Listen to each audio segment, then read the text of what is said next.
Hola, bienvenido al canal.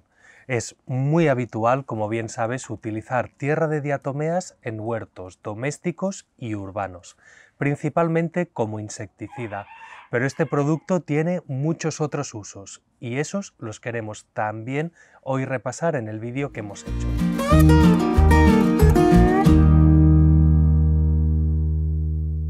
Este material tiene usos muy diversos, no solo se utiliza en los huertos o en los gallineros o en los hogares, sino que también se le da un uso en muchos tipos de industria. Por ejemplo, se utiliza para la filtración de aguas, también la filtración del agua de la piscina, para la filtración de alimentos, de zumos, bebidas, de vinos. También se utiliza, como no, para pulir metales, incluso para hacer dentífricos. Se le puede llamar, como he dicho, tierra de diatomeas, pero también hay quien lo llama simplemente diatomeas o diatomita o kieselguhr o por las siglas TSS o sus siglas inglesas DE. Todo se refiere al mismo material, aunque, como veremos, hay distintos tipos. Una de las diferenciaciones que se hacen de muchas diatomeas es según el lugar del que se han extraído. Así, por ejemplo, a las que se extraen en Grecia, concretamente en Trípoli, se la conoce como tripolita. Hay otra que se la llama Van Clay, que se la extrae de Irlanda, por ejemplo, o la Moller, que se extrae de Dinamarca. Es un material en forma de polvo, muy fino. Al tacto es suave, de color blanco, y se extrae de moler, de hacer una harina, a partir de una roca que es bastante blanda. Esta es una roca de tipo sedimentaria. Eso quiere decir que se ha formado a partir de la acumulación de sedimentos. ¿Y qué tipo de sedimentos la formaron? Pues una parte de las algas microscópicas que formaban el plancton durante distintas edades geológicas. Esas algas son las que se conocen como diatomeas. Estos organismos aparecieron durante el Jurásico, pero siguen existiendo hoy en día. De hecho, hoy en día son el principal componente del fitoplancton, de todos los océanos y también de las aguas dulces. La característica principal de las algas diatomeas es que forman un caparazón, una protección externa llamada frústula.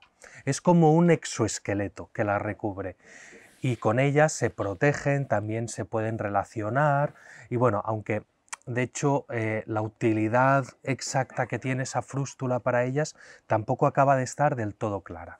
El hecho es que ese exoesqueleto se compone principalmente de sílice, concretamente de óxido de sílice. Y claro, la tierra de diatomeas está compuesta en un porcentaje muy importante de ese mismo óxido de sílice, porque no es otra cosa que esos caparazones externos de las algas fosilizados. Como te he dicho, existen algas diatomeas en agua salada y en agua dulce, y son distintas entre ellas. Así que hoy en día hay yacimientos de tierras de diatomeas de un tipo y de otro. La diferencia principal es que las de agua salada tienen mayor estructura cristalina. Su sílice está mucho mejor ordenado y forma unos diminutos cristales muy punzantes y muy cortantes. En cambio, las que tienen un origen en agua dulce, el sílice no está tan bien ordenado y se le llama sílice amorfa. Así que tenemos las diatomeas marinas que tienen mucho sílice cristalino y las diatomeas de agua dulce que mayoritariamente tienen sílice amorfa. Esto es muy importante para entender cómo funcionan las diatomeas. Si has utilizado alguna vez tierra de diatomeas como insecticida, es probable que ahora mismo estés pensando, claro, lo que nos interesa es las diatomeas marinas porque tienen esa estructura cristalina y corta mucho más. Pues no, nos interesa justamente para el huerto las diatomeas de origen de agua dulce, que son las que contienen sílice amorfa. ¿Y por qué? Pues porque el sílice cristalino es muy peligroso. Conviene no trabajar con él. Lo podemos respirar, son unas partículas extremadamente finas que se acumulan en los alveolos de los pulmones, produciendo pequeños cortes, pero es que además son tan pequeñas que pasan al torrente sanguíneo, se acumula en riñones y en ganglios, y acaba provocando esa enfermedad conocida como silicosis. Por eso es extremadamente importante que la tierra de diatomeas que utilices en tu huerto o con tus animales o en el hogar sea para ese tipo de uso. Puedes identificarla como diatomea para el huerto o diatomea alimentaria, porque incluso existen calidades alimentarias. Esas son totalmente seguras. También, por ejemplo, si se refieren a ellas como diatomeas para plantas. ¿Y cuáles deberías evitar a toda costa? Pues las diatomeas, por ejemplo, que se utilizan para filtrar piscinas, las diatomeas que te pueden vender para pulir metales y para cualquier uso industrial en general. Limítate solo a utilizar aquellas que han sido especialmente formuladas para el uso que quieres aplicar. Aunque se traten de estructuras hechas de pequeños cristales de sílice, para nosotros al tacto no nos corta en absoluto y la podemos sentir como un polvo fino y sedoso, una textura similar, por ejemplo, a los polvos de talco. Tiene un tamaño de partícula muy pequeño, que puede estar entre los 10 micrómetros y aumentar hasta los 2 milímetros. Lo que pasa es que la inmensa mayoría se encontrará entre 30 micras, por ejemplo, y 0,2 milímetros, que sigue siendo un tamaño de partícula extremadamente pequeño, con el que debemos llevar cuidado aunque sean de calidad para el huerto alimentaria, porque no deja de ser un polvo fino, y cualquier polvo fino pues conviene llevar unas precauciones para no inhalarlo. Por cierto, el primer insecticida que se formuló con este polvo fue en 1960. Aunque la tierra de diatomeas lleva un montón de años con nosotros y le hemos dado un montón de usos, no se descubrió su utilidad para combatir las plagas hasta la década de los años 60. Así que queremos hablarte sobre varios aspectos de la tierra de diatomeas en este vídeo, pero el primero de ellos quiero que sea el más extendido y el más habitual, como insecticida. Ya sé que se han dicho muchas cosas y que se recomienda en todas partes, pero creo que hay información que no se está dando o que no se está dando de la forma correcta y precisa que debería. Creo que necesitas saber las cualidades que tiene este material, pero también los riesgos y peligros, cómo aplicarlo, dónde aplicarlo y sobre todo, para qué aplicarlo. Más tarde repasaremos también otros usos. Se puede utilizar o se dice que se puede utilizar, al menos ya veremos, como fertilizante, como enmienda al suelo, como muchas otras cosas. Vamos a repasarlas también en este vídeo. Pero antes quiero pedirte un enorme favor. Y es que si aún no te has suscrito al canal de La Tanina, por favor lo hagas, porque para ti es un pequeño gesto y a nosotros nos ayuda muchísimo a seguir creando vídeos como este. Y también recordarte, por si aún no lo sabes, que tenemos el canal secundario, la Bitácora de La Tanina, que te dejo por aquí el enlace para que eches un vistazo. En él compartimos nuestro día a día en el huerto, aprovechando todos estos cultivos, cosechándolos, sembrando, plantando. Son aquellas cosas que no nos da como para hacer un vídeo en el canal de La Tanina, pero que son muy interesantes porque de ellas también se puede aprender muchísimo. Así que si aún no los has visto, te recomiendo que te pases por el canal de la Bitácora. Como insecticida es un material muy interesante. En primer lugar, porque no es tóxico. Hay pocos insecticidas que no sean tóxicos y es que este no funciona de una forma química, sino que funciona de forma física, como veremos a continuación. Y eso también hace que sea completamente seguro para nosotros, para el consumo de esos vegetales. Si quedan restos de tierra de diatomeas en las cosechas, lo ideal es lavarlos. Te recomiendo que así lo hagas. Siempre, cuando coseches una cosa, aunque sea de tu huerto orgánico, lávala. pero si llegáramos a consumir algo de tierra de diatomeas en esos vegetales, tampoco sucedería absolutamente nada. Simplemente pasaría por nuestro tubo digestivo y lo eliminaríamos, sin más. Aunque para nosotros, a nuestro tacto, a gran escala, sea un material suave y sedoso, está compuesto de microcristales, y eso los insectos lo sufren. Cuando entran en contacto con ella, les hace pequeños cortes. Pero es que además funciona de otra forma, tiene un efecto combinado doble. Y es que es extremadamente secante, absorbe todo tipo de líquidos. Y los insectos están recubiertos de una sustancia cerosa, que les sirve como protección. Pues las diatomeas, por un lado, les producen pequeños cortes y por otro lado, les absorben esa cera, incluso los jugos que puedan salir de esos cortes, y los acaba deshidratando. Pero, aunque todo esto es muy interesante, no todo son ventajas en cuanto a la tierra de diatomeas.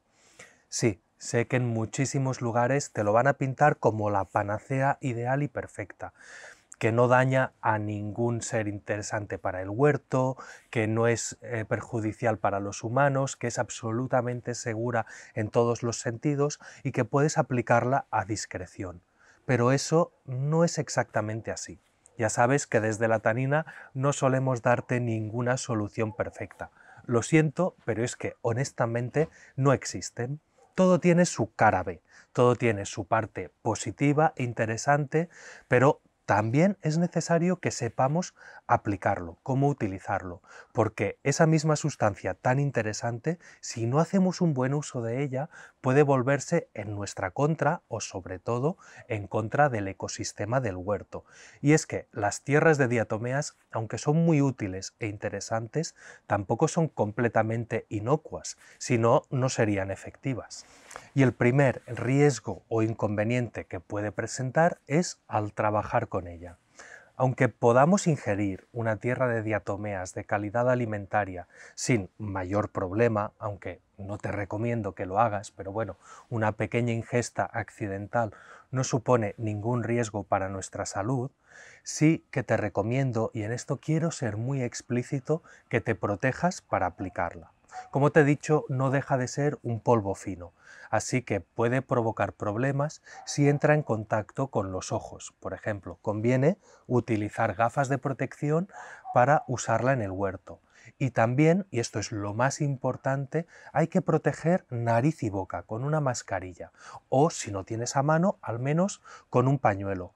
Pon algún tipo de protección porque inhalar cualquier tipo de polvo fino puede traer problemas a la larga. Ya sé que te he dicho que esta tierra de diatomeas que utilizamos no es la forma cristalina, sino la forma de sílice amorfa. Pero cuidado, en todo tipo de tierra de diatomeas hay una pequeña parte de sílice cristalina.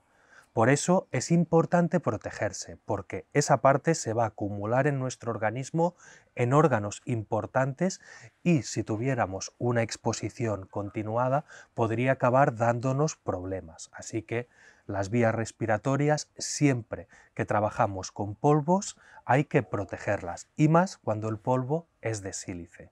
En cuanto a la piel, ya te he dicho que nosotros no nos va a cortar, la notamos de un tacto sedoso, pero sí que tiene ese efecto absorbente, así que te puede deshidratar ligeramente las manos.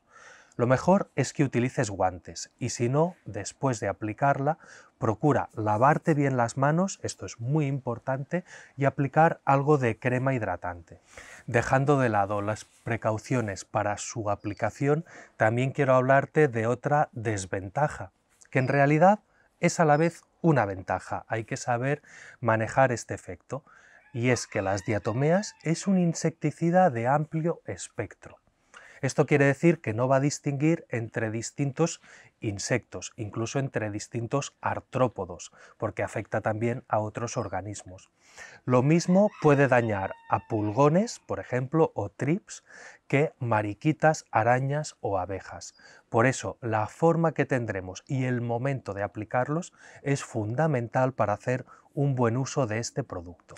Así que no podemos aplicarla recubriendo todas las plantas de ese polvo blanco, porque mataríamos las plagas, los depredadores, la fauna útil, los polinizadores y todo tipo de visitantes de nuestro huerto. Y te aseguro que no hay una forma más rápida y directa de causar una plaga en tu huerto que hacer eso, matarlo a todo. Más tarde te explicaré cómo usarla correctamente, pero antes quiero repasar aún alguna desventaja más. Cuando la tierra de diatomeas se moja, pierde su eficacia.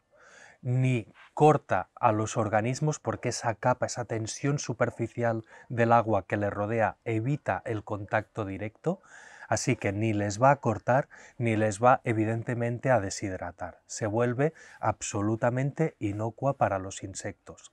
Claro, esto puede resultar un problema cuando la aplicamos, por ejemplo, en un suelo que está húmedo, que se moja, que se riega como el de un huerto.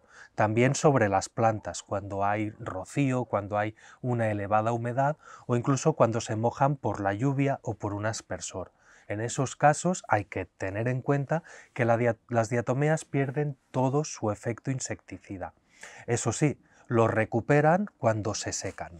Cultivers, como sabes, es un colaborador del canal de la Tanina y ellos ponen a tu disposición dos tipos de tierra de diatomeas. Por un lado está la tierra micronizada y por otro lado la tierra de diatomeas molida. La principal diferencia es el tamaño de la partícula. En el caso de la tierra micronizada es la más recomendable para usarla como insecticida en el huerto, por dos motivos. El primero es porque ese tamaño de partícula más pequeña hace que se retenga mucho más sobre la superficie de las plantas. Si viene una ráfaga de viento, por ejemplo, vas a perder mucha menos si utilizas esa fórmula con unas partículas mucho más pequeñas. Y por otro lado, y esto es muy interesante, se puede aplicar en una disolución de agua con pulverizador, porque es tan pequeña que no va a obstruirte las boquillas. Recuerda que tienes un cupón a tu disposición para que te apliquen un 10% de descuento en cualquier compra que hagas en la tienda de Cultivers, utilizando el código Cultivers-Latanina. Vamos a ver ahora cómo aplicamos la tierra de diatomeas correctamente en el huerto. La primera forma, la más habitual, es espolvorearla directamente sobre las plantas. Para hacerlo existen unas herramientas que nosotros conocemos como maracas, que no es más que un receptáculo, generalmente de plástico, con unos agujeros, como si se tratara de un salero. Puedes hacerte con uno de ellos o perfectamente fabricarte uno con cualquier tarro que tengas. Le haces unos cuantos agujeros en la tapa y lo utilizas como un salero. Así espolvoreas por encima de las plantas. Esta aplicación también puede hacerse, por ejemplo, con un saquito de tela, con una bolsa de tela, con un calcetín, la llenas de diatomeas y la agitas encima de las plantas para que así vaya saliendo. Lo que pasa es que espolvorearla sobre las plantas tiene dos problemas importantes. El primero es que, como te he dicho, debes aplicarla allí donde esté la plaga y no recubrir todas tus plantas de manera general. Ya sabes que solo va a actuar por contacto. Y generalmente muchas plagas, como podría ser el pulgón, se encuentran debajo de las hojas de las plantas, por la zona del reverso. Espolvorearla desde arriba y que caiga por propia gravedad va a recubrir toda la planta excepto el lugar donde más plagas se refugian. Y eso es un problema importante, porque estarías afectando a cualquier invertebrado que pase por la planta excepto aquellos que están atacándola. Por otro lado, este polvo es extremadamente reflectante, refleja muy bien la luz y si cubres las hojas de las plantas, pues estás tapándolas, estás evitando que hagan la fotosíntesis. Fíjate que muchas plagas justamente la acción que hacen sobre las hojas es matar células y así, como por ejemplo la araña roja, que al absorber los líquidos de la planta mata pequeñas zonas y así va reduciendo la superficie de la hoja que es capaz de hacer la fotosíntesis. Sí, la tierra de diatomeas se va a mover, no es definitiva, se puede lavar, pero al final durante un tiempo estás haciendo ese mismo efecto, estás cubriendo la superficie de las hojas y al espolvorearla es inevitable que esa cobertura sea bastante gruesa. Por lo tanto, hay muchísimas zonas, un porcentaje muy elevado de la superficie que no va a poder hacer la fotosíntesis.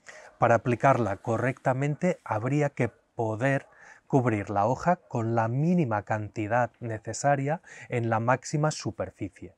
Y me temo que espolvorearla con uno de estos artilugios no es la mejor solución. De hecho, fíjate si la tierra de diatomeas es reflectante, que se puede utilizar justamente para provocar este efecto. Se pueden pintar los plásticos de los invernaderos con tierra de diatomeas para que estos reflejen una parte de la luz y así proteger las plantas durante el verano.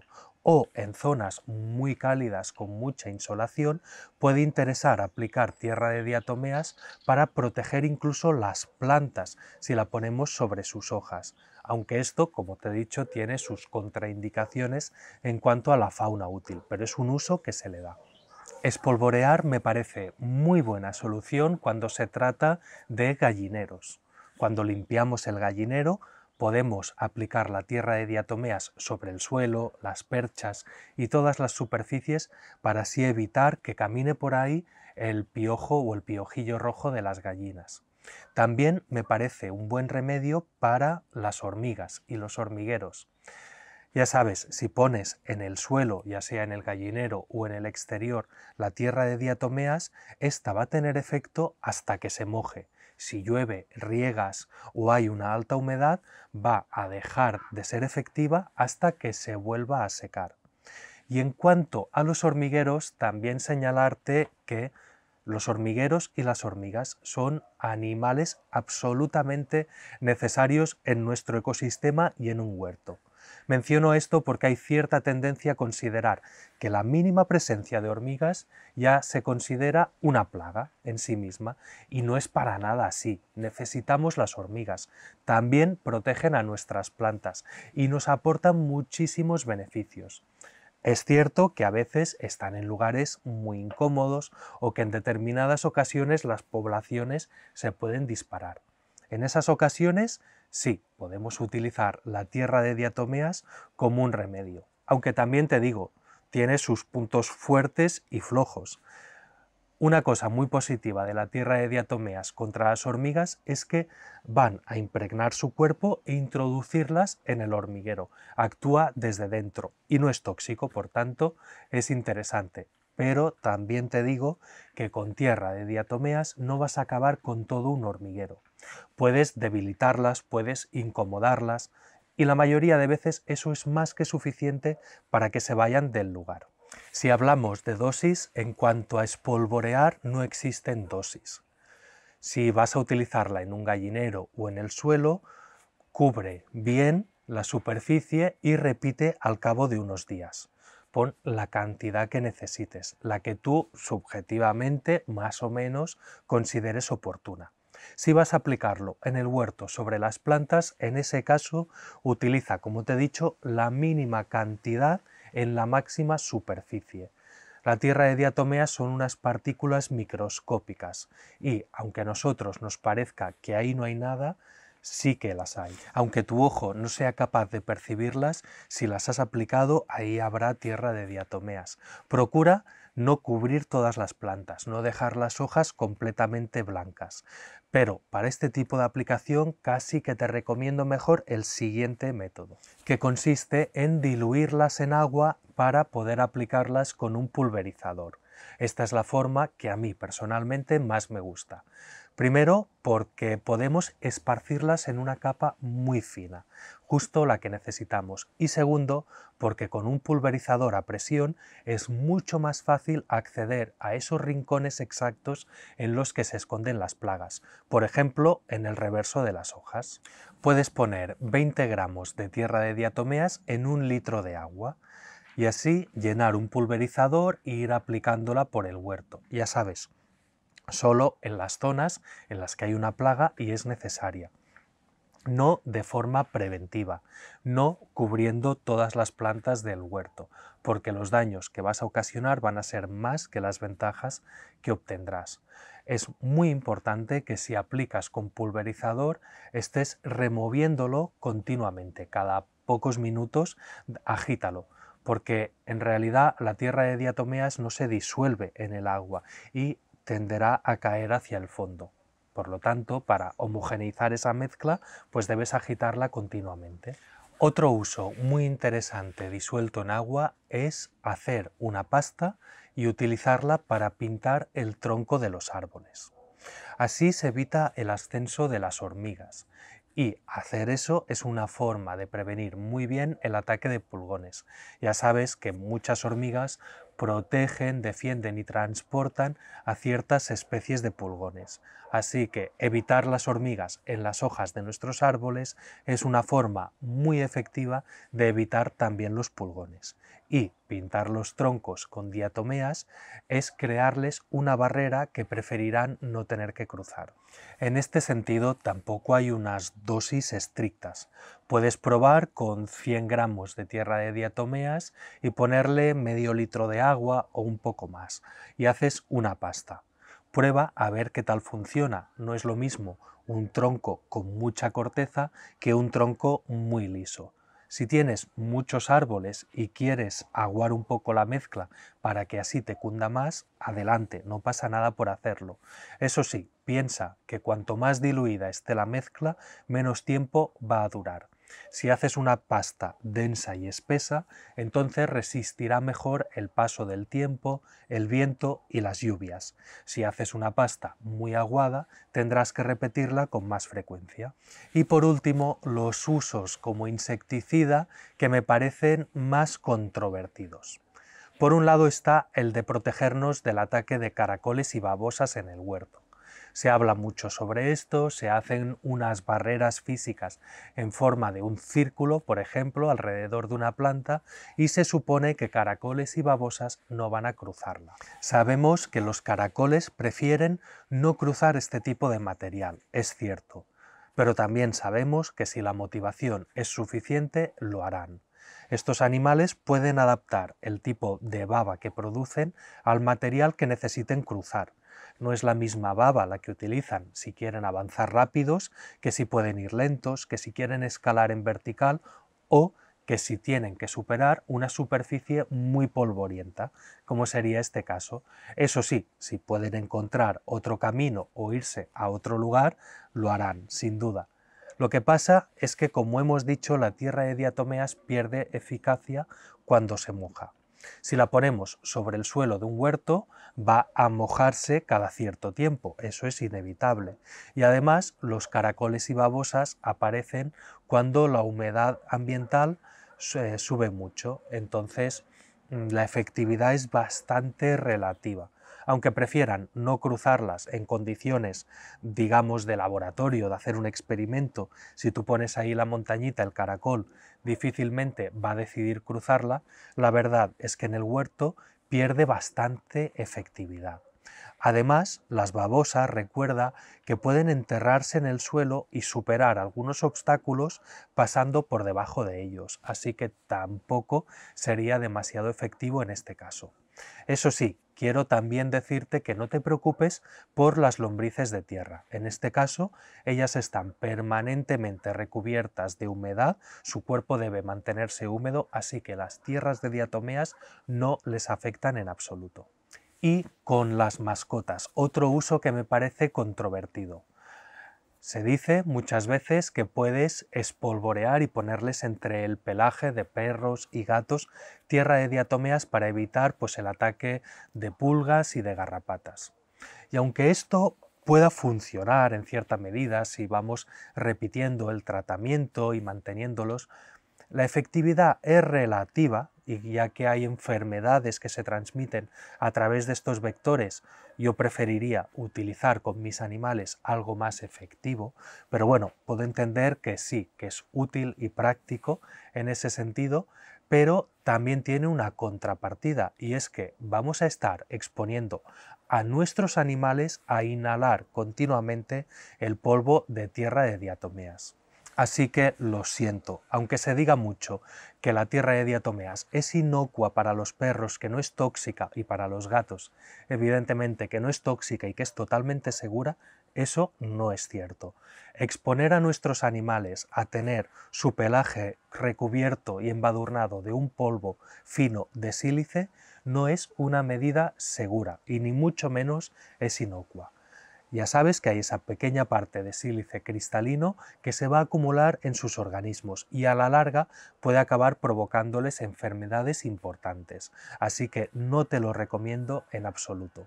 Y recuerda, cuando lo apliques en el huerto, para ser respetuosos con el ecosistema que estás creando ahí, no lo apliques por todas partes, solo en los lugares necesarios y principalmente donde nunca debes aplicar tierra de diatomeas es sobre las flores, porque ahí van a acudir los polinizadores que también son susceptibles a que esa tierra de diatomeas les haga daño. Fíjate que hay muy pocas plagas que se vayan a acercar a las flores, generalmente no les interesa. Hay algunas excepciones, pero son muy contadas y poco dañinas, así que no merece la pena. En cambio, los polinizadores van a acudir a las flores, pero es que también los depredadores, esa fauna útil, cuando no encuentra presas, generalmente recurre a alimentarse de polen. Así que embadurnando las flores de tierra de diatomeas vas a matar polinizadores y fauna útil, y prácticamente ninguna plaga. Así que esto es básico. No la pongas nunca sobre las flores. Existe otro uso que no es el insecticida, muy interesante sobre la tierra de diatomeas y que se conoce bastante poco. La tierra de diatomeas contiene calcio, sílice, magnesio, hierro también, así que podríamos plantearnos utilizarla como fertilizante. Vamos a ver si esto tiene o no sentido. Como sabes, la tierra de diatomeas es una sustancia de origen mineral, por lo tanto, en principio podría ser una buena enmienda mineral para el suelo. De hecho, tiene sílice, calcio, magnesio, todo eso son nutrientes para las plantas, pero la clave está en ver si esa forma mineral es asimilable por las plantas. El calcio lo tiene en forma de carbonato cálcico, es lo más abundante en la tierra de diatomeas. Aunque siempre se hable del sílice, la verdad es que en todos los yacimientos que tienen origen acuático hay una gran cantidad de calcio también, que lo solemos pasar por alto, y es lo más abundante en este material. En segundo lugar, el sílice, que está en forma de dióxido de sílice o lo que se conoce como silicio. Luego tenemos, por ejemplo, un óxido de magnesio, tenemos también un pentóxido de potasio, que es un pentóxido de fósforo, que es también muy interesante, y bueno, algunos otros micronutrientes. Vamos a ver si esto es interesante o no para las plantas. Pero antes quiero explicar algo básico y muy importante. Cuando se trata de aplicar fertilizantes minerales al suelo, entonces no sirve eso de esto lo aplico porque es bueno para las plantas o porque les va bien. No hay nada, no hay ningún nutriente que a las plantas les vaya bien por sistema. Simplemente los nutrientes tienen una función positiva cuando hay un déficit en el suelo. Si ese déficit no existe y tú se lo aplicas, no estás aportando ningún beneficio, de hecho todo lo contrario. Estás originando un desequilibrio que puede afectar negativamente a las plantas y en la mayoría de casos así es. Pero ¿realmente las plantas se pueden fertilizar con estas sustancias? El calcio, por ejemplo, dejando de lado de que sea un carbonato cálcico y que las plantas no pueden absorberlo, pero dejando esa cuestión que ya digo es fundamental de lado, la verdad es que aunque tus plantas hubieran mostrado un déficit de calcio, aplicarlo al suelo en la mayoría de casos no tiene mucho sentido, ya que el calcio es un nutriente que en general en los suelos hay de sobras y cuando las plantas muestran un déficit es porque o no lo están absorbiendo correctamente o bien porque no pueden trasladarlo. Es un nutriente con una mala movilidad por el interior de las plantas. Generalmente, por ejemplo, cuando hace mucho calor se ven problemas de calcio, pero eso no tiene que ver con que en el suelo falte calcio, sino con que la planta está teniendo problemas para transportarlo al lugar necesario. Sobre esto hicimos ya un vídeo y enseñamos que esta es una de esas excepciones en las que sí conviene valorar la fertilización foliar y podemos hacernos una forma soluble de calcio a partir de cáscaras de calcio y vinagre. Hacemos acetato cálcico, que en ese caso lo podríamos aplicar directamente. Por aquí te dejo el vídeo por si quieres echarle un vistazo. En cuanto al sílice, este es un tema ya más controvertido. En primer lugar, el sílice no se consideraba ni siquiera un nutriente para las plantas hasta hace muy pocos años. Si ves manuales sobre agronomía que tengan una cierta antigüedad, y me estoy refiriendo a menos de 20 años, vas a ver que no se menciona apenas el sílice en ellos. Hoy en día sabemos que sí, que es un micronutriente, que las plantas lo absorben y que es muy importante para su correcto desarrollo. Interviene, por ejemplo, en la formación de tallos, básicamente les confiere dureza, en la formación de las paredes vegetales y tiene una clara función de protección de la planta frente a las agresiones.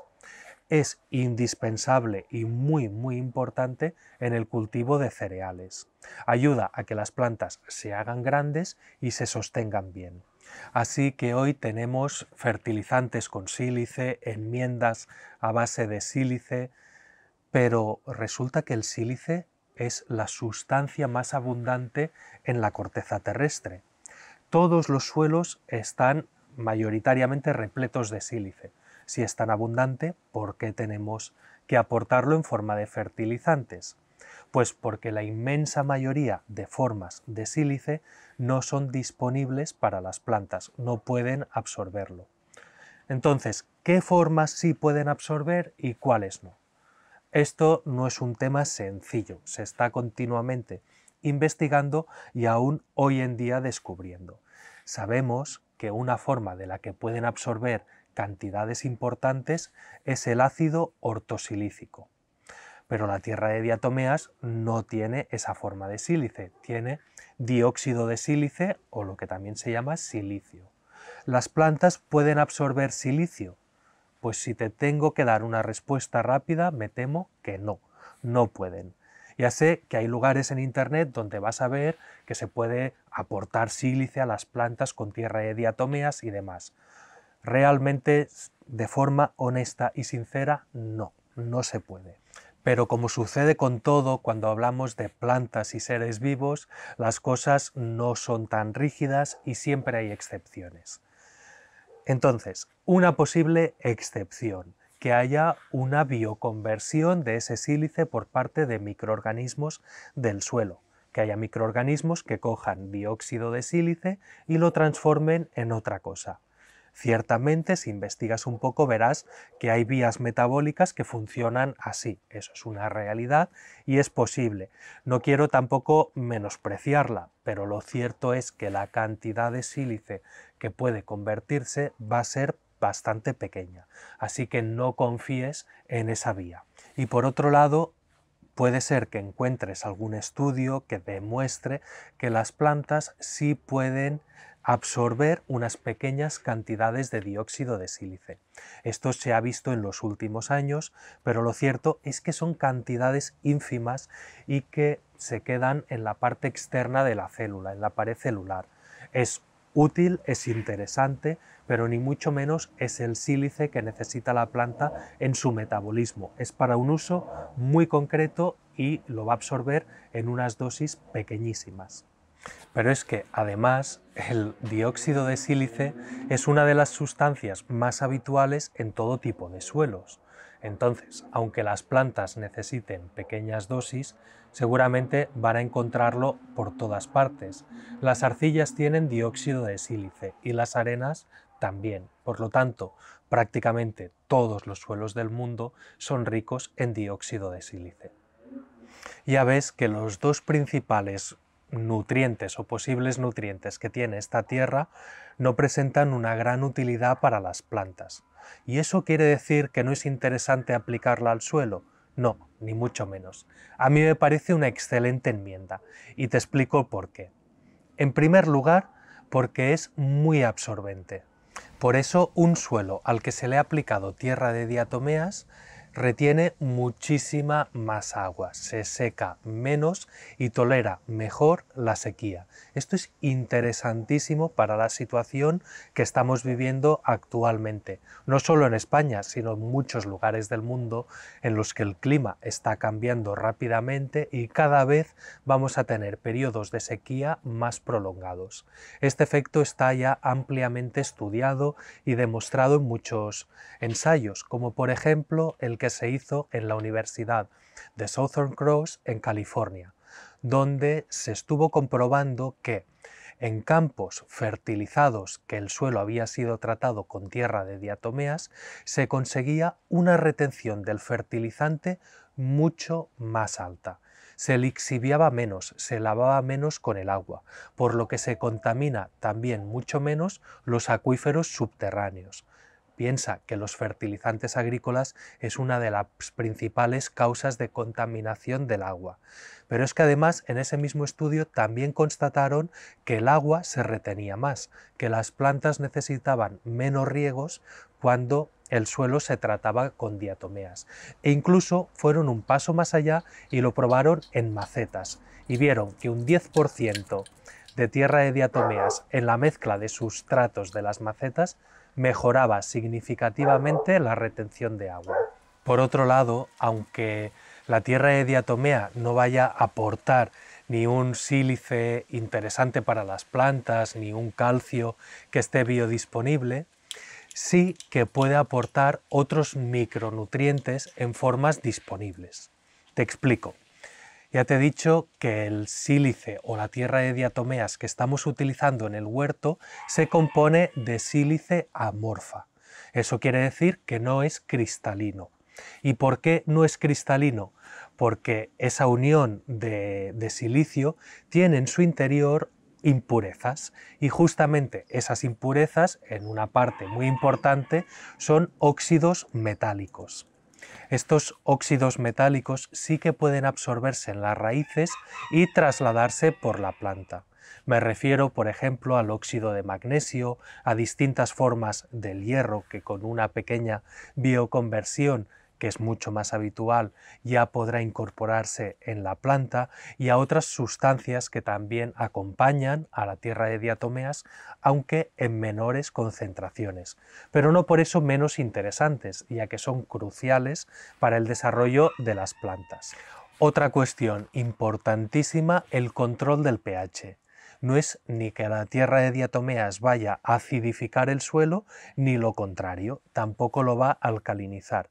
Pero lo que va a conseguir es que, dentro de unos límites, nos ayuda a mantenerlo en el pH óptimo para las plantas.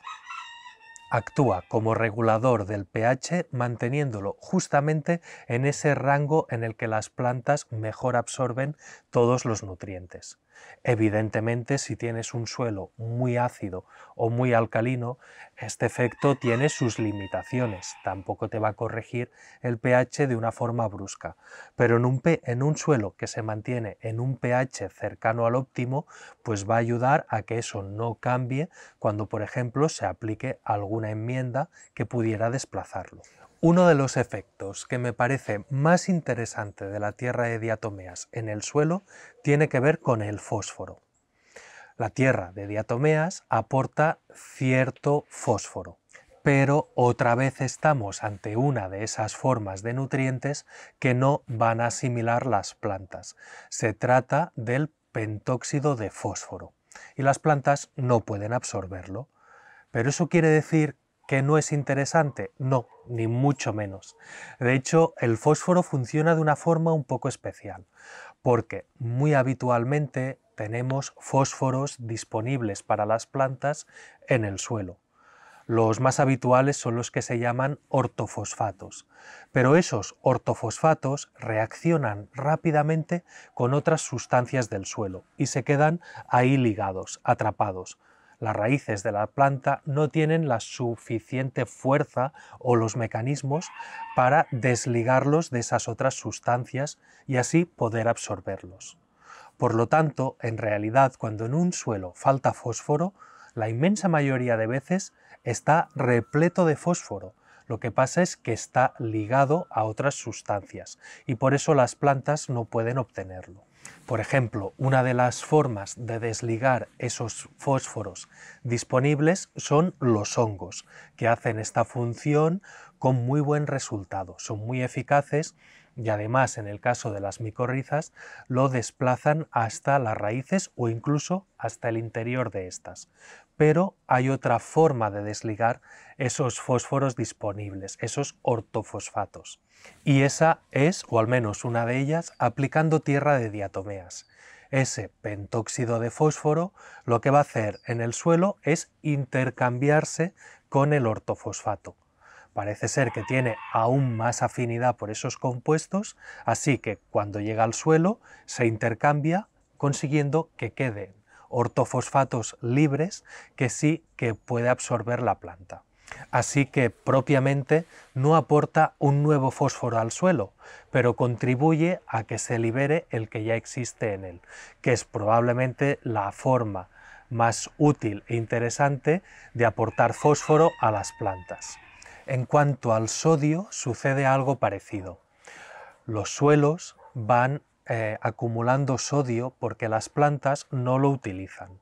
Si, por ejemplo, vives en una zona cerca del mar o dependiendo de la composición de la roca madre del suelo, este puede contener cantidades de sodio bastante altas. Como las plantas no lo utilizan, se quedan ahí en el suelo, pero se quedan ocupando el espacio que podría ocupar otros nutrientes interesantes. Así los suelos van salinizándose más y así van perdiendo fertilidad, que es la capacidad de retener los nutrientes. Por eso nos interesa que el contenido de los suelos en sodio no sea muy alto. Lo que conseguimos aplicando tierra de diatomeas también es que ese sodio suceda lo mismo que con el fósforo, se desligue, pero en este caso las raíces no van a absorberlo, sino que tras un riego o una lluvia puede lavarse, puede lixiviarse y así ir desapareciendo de los suelos. Por eso, la tierra de diatomeas es muy interesante si tu suelo tiene altas concentraciones de sodio, como sucede, por ejemplo, si vives cerca de la costa.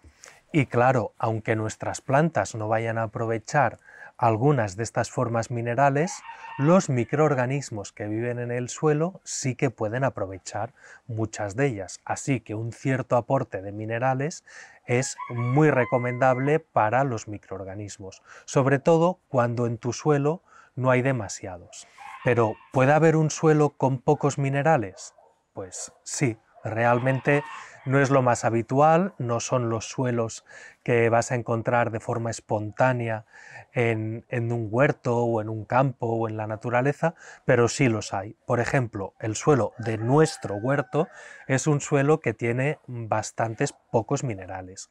Esto lo podemos saber con ciertas técnicas como la cromatografía, que te podemos enseñar en otros vídeos para que veas qué tipo de naturaleza tiene tu suelo, pero en nuestro caso, por ejemplo, tiene una naturaleza mayoritariamente de materia orgánica, es lo que más abunda, y también microorganismos. Pero la otra parte, las llamadas 3Ms, que es materia orgánica, microorganismos y minerales, pues de estas tres, en lo que más flojea nuestro suelo es justamente en minerales. ¿Y por qué sucede esto? Pues no es por otra cosa que nosotros tenemos un huerto en bancales elevados que hemos rellenado según el sistema del bancal lasaña, que es muy recomendable, da excelentes resultados, pero la presencia de minerales en ese suelo es más bien baja. A cambio tenemos un suelo que retiene muy bien la humedad, que es muy vegetal, muy aireado, lleno de microorganismos y con muchos beneficios, pero cada cierto tiempo debemos ocuparnos de restablecer ese equilibrio, porque aplicamos grandes cantidades de compost para ir rellenándolo. Por eso, de vez en cuando, cierta sustancia mineral también es aconsejable. Haremos un vídeo explicándote en profundidad estos temas. No todas las formas de minerales son igual de buenas para el suelo de un huerto y hay que ir con un poco de cuidado con estos temas ya que son sustancias muy puras, muy potentes y que hay que aplicarlas con cierto conocimiento. Es cierto que aunque tengas bancales elevados, como nosotros, con bancal lasaña o rellenados con sustrato, con compost maduro o cualquier sustancia vegetal, eso no quiere decir que al cabo de poco tiempo tu bancal siga siendo 100% vegetal. No, hay las lombrices que hacen un inestimable trabajo en grandes cantidades, además trabajan muchísimo moviendo tierra. Esta tierra, si tu bancal está conectado con el suelo, va a moverse continuamente. Así que las lombrices se dedican a mezclar arcillas, a mezclar arenas y a mezclar todo este tipo de sustancias. Aunque tú sigas viendo que tu sustrato tiene un color oscuro y muy vegetal, eso es porque las otras partículas del suelo han quedado también teñidas, pero están ahí. Pero aunque las lombrices sabemos que están actuando en masa en nuestro suelo, vamos también a aportar desde arriba algo de minerales. Así que hoy vamos a tratar todos nuestros bancales con tierra de diatomeas. Otra forma interesante que también usamos de vez en cuando es a través del compost. Si añadimos esos minerales al compost que después vamos a añadir al suelo, podemos ya estar dando un paso más allá y equilibrando esa adición mucho más desde un origen. En cuanto a las aplicaciones del compost, quiero destacarte algo. He visto por redes que se recomienda utilizar la tierra de diatomeas en el compost para absorber los olores que éste genera. No me parece muy apropiado, porque aunque la tierra de diatomeas puede desodorizar, lo cierto es que necesitarías aplicar una buena capa en superficie de la pila de compost para conseguir ese efecto. Y no es la forma adecuada de aplicar la tierra de diatomeas a un compost.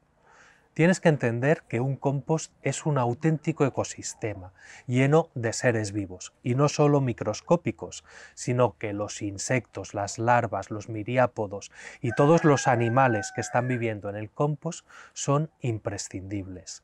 Si haces una capa de tierra de diatomeas sobre la pila de compost, vas a desequilibrar ese ecosistema, vas a dificultar que esos animales imprescindibles puedan vivir en tu compost. Si quieres deshacerte de malos olores en tu pila de compost, hay otras formas de hacerlo, pero no recurras en ese caso a la tierra de diatomeas. Aplícala, por ejemplo, al formar la pila. Si vas a hacerlo de golpe, es el mejor momento.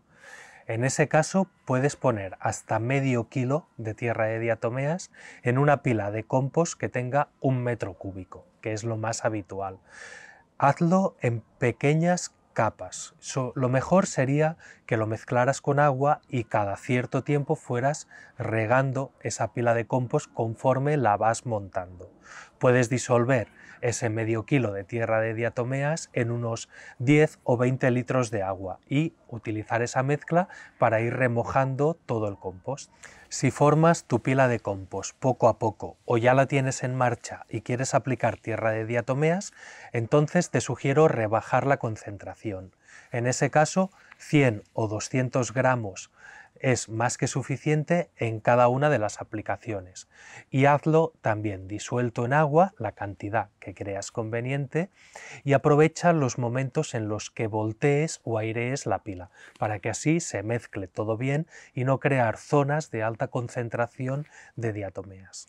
La ventaja de tener las tierras de diatomeas en el compost, además de añadir esos minerales, es que si alguna vez le aplicaras algún ingrediente que tendiera a acidificar la pila, como por ejemplo muchas proteínas, entonces la tierra de diatomeas podría también ayudar a regular ese pH, igual que lo hace en el suelo. Las lombrices agradecen que no haya unas grandes oscilaciones de pH. En ese sentido, también va muy bien para hacer una correcta maduración del compost. Creo que ya hemos tratado casi todos los aspectos importantes sobre la tierra de diatomeas en el huerto. Yo ahora me voy a aplicarla en el nuestro, pero no te he dicho aún qué dosis voy a poner. Como suele suceder con la tierra de diatomeas, las dosis son bastante aproximadas. Para que te hagas una idea, una dosis adecuada para un suelo que no tiene casi componente mineral, como es nuestro caso, que tiene muy poquito, podría ser 1 kilo de tierra de diatomeas por metro cuadrado. Pero esto es una dosis muy alta y si la aplicaras toda de golpe, lo que sucedería es que modificarías la naturaleza del suelo de una forma inmediata, muy abrupta, y eso no es nada recomendable. Lo que puedes hacer, por ejemplo, es dividir ese kilo por metro cuadrado en un montón de aplicaciones, en todas las que tú quieras hacer. Por ejemplo, podemos estar durante 1 año o 2 años haciendo 10 aplicaciones al año y poniendo solo 50 gramos por metro cuadrado. Así, al cabo de 2 años, conseguirías ese kilo por metro cuadrado. Esa sería una buena dosis. O si quieres, puedes poner el doble, 100 gramos por metro cuadrado, y repetir hasta 10 aplicaciones en un tiempo bastante prolongado, para que así el suelo se vaya adaptando lentamente. En nuestro caso vamos a hacer una primera aplicación de 100 gramos por metro cuadrado. Ya ves más o menos las dosis que te sugiero, que te recomiendo que utilices. 50 gramos, 100 gramos por metro cuadrado.